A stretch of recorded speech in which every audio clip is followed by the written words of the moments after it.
Hello everyone and welcome back to a Coder's Journey. In this course, we're going on a deep dive into the world of clean code in C#.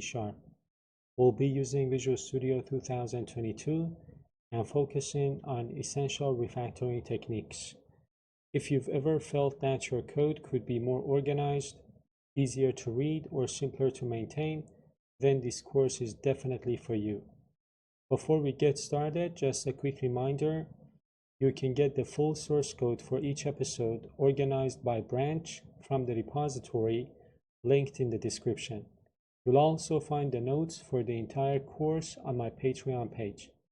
And while you're at it, feel free to check out my other playlists and courses on the channel. If you enjoyed this video and find it helpful, please go ahead and give it a thumbs up because it really helps the channel. And make sure you're subscribed so you don't miss my upcoming courses. With all that out of the way, let's jump right into our very first episode.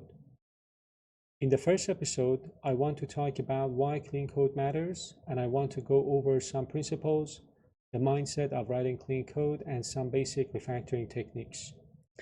Now let's talk about the solution that I have here. As you can see in Visual Studio 2022, I've got this solution with two projects. So the class library project and the console application. And in these two projects, I have two code snippets file as well. So basically two text files that I want to put some code in from time to time and talk about them, right? Now, the first episode has this branch, as you can see, so episode number 1. So when you get the full source code using the link in the description, you can check out this branch and study the code.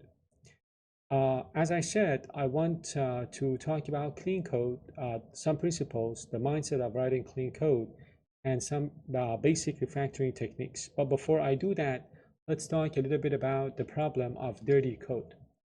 So have you ever looked at a block of code and thought, what on earth is this supposed to be doing?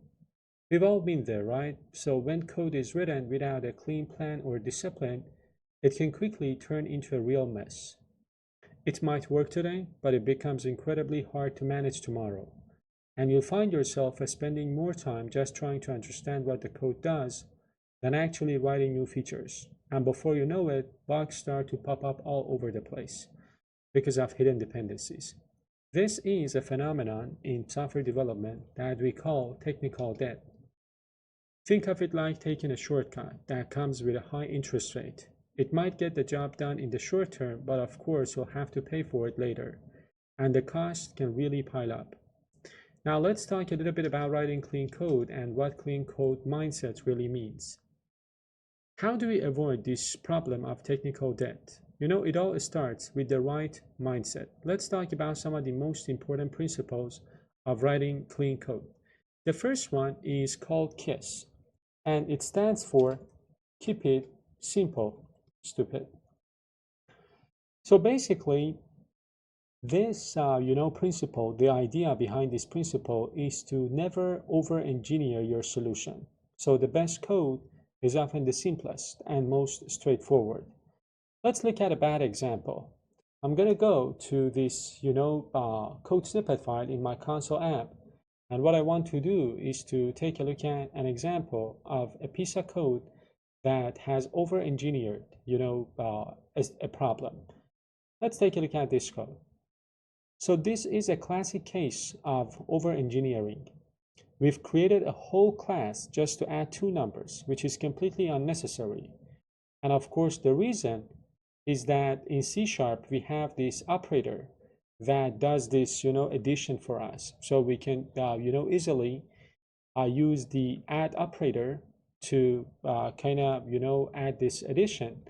And of course, it is much simpler and it is very convenient.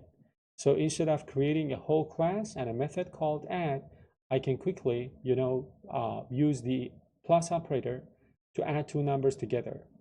To put this in a scenario, if you find yourself designing a full inheritance tree to handle basic math operations for a tiny app, you've probably overcomplicated it. So remember to always keep your code simple.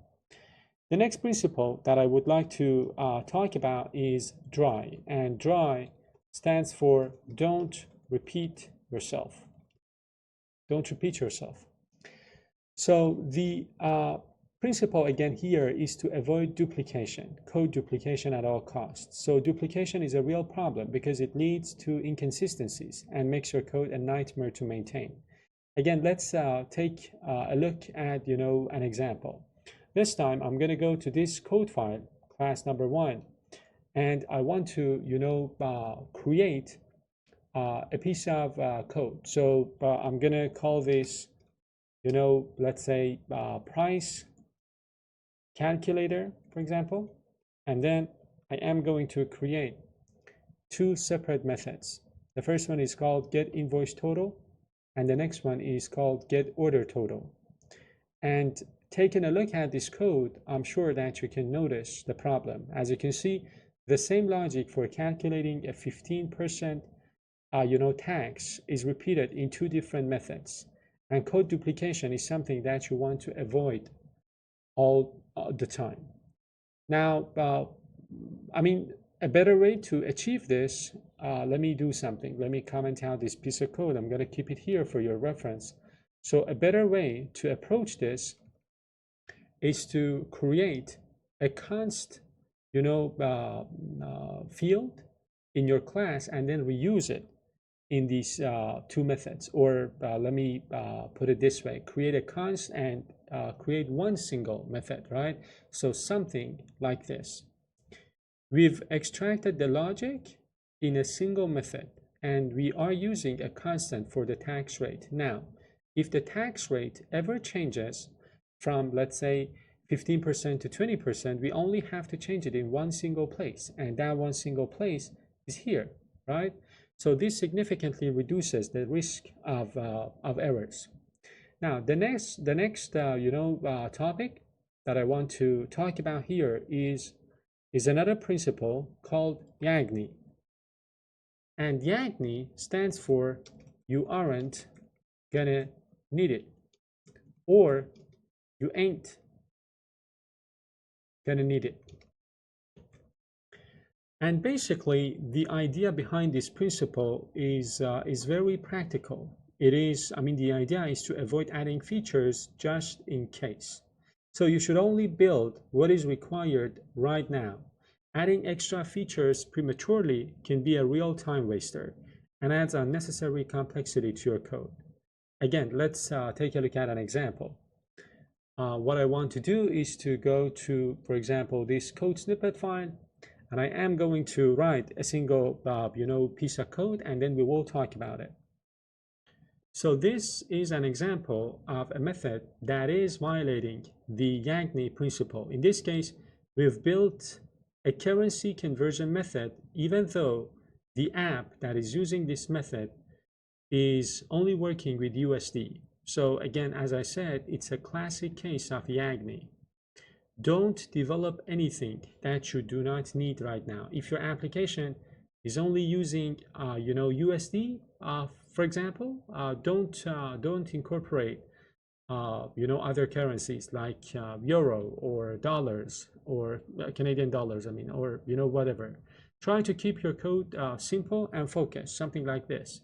So because right now I'm only using USD, I am going to implement only that. I'm going to keep things simple and focused. And if the product owner hasn't asked for multiple currencies, don't build them prematurely.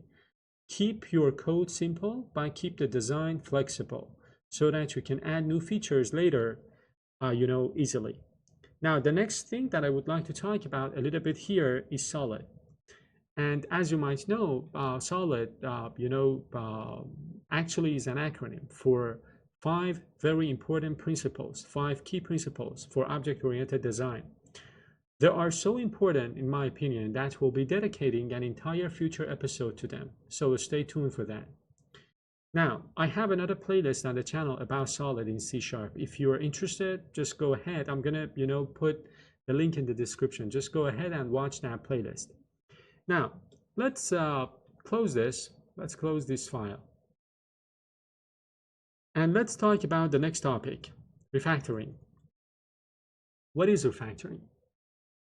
So right now we have covered some of the most important principles in writing clean code. Now let's talk about refactoring. In a nutshell, refactoring is the process of changing the structure of a piece of code without changing its behavior. So we want to change the internal structure without affecting or changing the external behavior. You're not adding new features when you're refactoring. You're just making the existing code better, more, maintainable, easier to understand. For example, you might rename a method. Renaming a method or renaming a variable is, a technique in refactoring. You might extract a piece of code into a separate method or function. Again, a refactoring technique. Or you might do things to reduce nesting in your code. Again, an important, technique in refactoring. These small changes improve the overall design, readability, and maintainability of your code. Three very important, characteristics of your code. So when I say design, I mean the overall structure of your code, how the layers are separated, how responsibilities are assigned, and the patterns you're using. A well-designed system, of course, is much easier to extend and test. Readability is all about how easily a developer, including your future self, can understand what the code does without having to guess anything. And maintainability is how easily the code can be modified, debugged, or extended in the future with minimal risk of breaking things. Let's talk about some examples. Let's put things into practice. Go ahead and add some code to our console app. So in our console application, I'm gonna add a simple class in the same code file, and I am going to talk about this order service class. So this order service class has one single method called calculate total price, which takes a generic list and a double called tax rate. And then we are creating a for loop, and then we are calculating the total and returning it. This code works just fine, but it is not as clean as it could be. Let's take a closer look. The first thing is the method name. So that could be be improved, and we are going to talk about renaming things in future episodes. It is not bad, but I would say it is not as clear as it could be. Then the most important thing here is that for loop, right? So that for loop could be very expressive, could become more expressive. And then we should always also, avoid magic numbers and magic strings. Right now, we do not have a major, issue of magic numbers or magic strings. But I'm going to pause here. I'm going to pause here and talk about magic numbers and magic strings in this code file. So yeah, magic numbers and magic strings. Magic numbers and magic strings. What are they? Magic numbers and magic strings. Right. So a magic number, is a hard-coded number that has no explanation of its meaning. A magic number is the same idea, but with a hard-coded string value. And I'm going to give you an example. Take a look at this example. If user role equals A, then do something. Now, when I read this code, a question that I might ask is, what does A mean here? What does it represent? And the code is a little bit confusing. Why am I applying a 15% discount? Why not a 20% discount? So what is the reason of these, hard-coded numbers and strings? Now, the technique, the refactoring technique that could significantly improve this code in terms of readability is to put these numbers, these magic numbers and magic strings into constants, right? So a const string and a const double, something like this. Take a look. So by using constants, we make the code self-explanatory and much easier to change later on. The simple change adds clarity and makes our code much more maintainable. So in the future, if we want to change the admin role or the number, the discount number, all we have to do is to make the change in only one single place. So that means the code is more maintainable. The code is easier to change. And of course, the code is, easier to read. The readability has improved, meaning that when I take a look at this piece of code, I see meaningful names instead of, hard-coded magic numbers or magic strings. So this is, a better, let's say, version of this piece of code, which is suffering from this issue of magic numbers and magic strings. Now back to our example. So what we are going to do is to, remove this for loop and, use the sum extension method from link. And I'm going to write, let's say, a refactored version of this piece of code here. So let me do something. I'm going to comment out the whole class, right? Then another version of public class order service. Take a look at the code. Of course, I have commented out the code above for your reference. I'm going to remove it in the next, episode. But if you check out this branch, episode number 1, you will see the code there. Now, what have we achieved here? First off, we have changed the parameter from a list, a generic list of, doubles, to an IEnumerable of double. So this simple change makes the code more flexible. And then we have replaced that clunky for loop with the sum extension method coming from link, right? So this again makes the intent of your code crystal clear. We also introduce subtotal and total variables, which makes the code self-documenting. I'm talking about these variables here.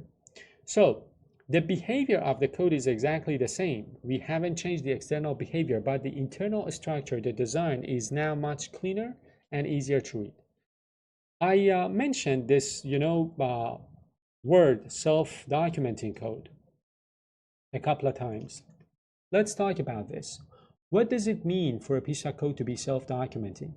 Self-documenting code is a piece of code that explains itself without needing extra comments. Sometimes you need to write comments for your code, right? To make the code easier to understand. Let me show you an example. Take a look at this piece of code. This code, of course, needs to be, enriched with some comments because the code itself is very vague. Because the name of the variables, P, R, T, they do not convey a lot of meaning. This is not self-documenting at all. You have no idea what these variables mean. Now we can refactor this. We can make the code more, intent revealing, as they say, or self-documenting. Let's take a look at this piece of code. So we have applied a couple of refactoring techniques, right? And things look much better now, much cleaner. Again, this version reads, I would say, almost like a sentence in plain English, and you can understand exactly what's going on at a glance. The names of the variables are, very descriptive, as you can see. So compare item prices, subtotal, and total to T, P, and R. They're very intent revealing. They're very expressive. And that makes, the code, again, more readable. Now, I also talked about the fact that we have moved away from a list of T and we are using an IEnumerable of T. And I said that that's a small improvement. What does it mean? I mean, how can we benefit from this small change? As you might know, a generic list is a concrete type. So it's tied to a very specific data structure, a generic list. But an interface, IEnumerable of T, is much more general. So it works with all sorts of collections like arrays, lists, and query results. This means that your method is much more flexible now, and it is reusable. So reusability, or the fact of being, able to reuse a written code in multiple places in different parts of your application, is a very, important and useful trait. So with IEnumerable, we can pass both arrays and lists to this method. That makes the code more flexible. And that's it for this episode. That brings us to the end of our very first episode. Again, remember, the key takeaway here is that refactoring isn't about rewriting your code from scratch. It's about polishing it. It's about, making it more maintainable, easier to understand, intent revealing. Remember that clean code reads like plain English. And one last very important thing. Always make sure that you have tests. So when you make changes to a piece of code through refactoring it, you need to have some tests. At the very least, you need to do some manual checks to confirm that the behavior of the code stays exactly the same after you apply your refactoring techniques. And that was it for this episode. I hope you've enjoyed watching the very first episode. If that's the case, don't forget to give it a thumbs up, share it with a friend, make sure you've subscribed to the channel, and stay tuned for the upcoming episodes. Thank you so much. See you later.